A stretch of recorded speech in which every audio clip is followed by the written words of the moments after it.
Por primeira vez, Rianxo contará cun plan estratégico de subvencións con validez para o período 2024-2026. A proposta aprobada no último pleno permitirá regular as axudas que recibirán os clubs e entidades locais para poder desenvolver ao longo do ano as súas actividades e programas. Contribúe, non, este plan a dotarnos deses mecanismos para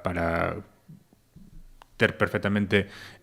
controlada a nosa área económica e tamén fixar horizontes a medio e largo plazo a hora de darlle seguimento a estas subvencións, de melloralas no que haxa que mellorar e tamén nos procedementos nos procedementos de concurrencia, pois tamén levar a cabo as melloras que entendemos que hai que levar a cabo, non? Entón, é un traballo importante que vimos facendo dende que entramos no goberno, un traballo que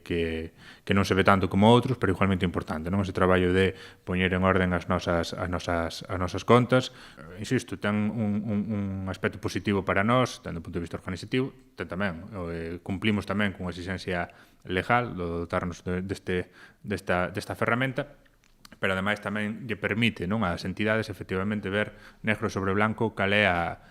realidade do Consello, comparar a situación dos distintos ámbitos e ver o esforzo económico que fai o Consello con respecto a cada un deles. O alcalde Julián Bustelo destacou a importancia do plan para o que se destinará un orzamento duns 90.000 euros. O que recolle esa mobilización anual de en torno aos 90.000 euros para apoiar distintas iniciativas de prácticamente todos os ámbitos, non? Do ámbito cultural, do ámbito deportivo, do ámbito social, e tamén, por primeira vez, do ámbito da promoción económica con axudas directas ás entidades asociativas de comerciantes, de empresarios do noso Consello, non? Ademais do apoio directo ás entidades comerciais, destaca entre as novidades o incremento das axudas, especialmente no ámbito deportivo, cun aumento de 10.000 euros no montante total.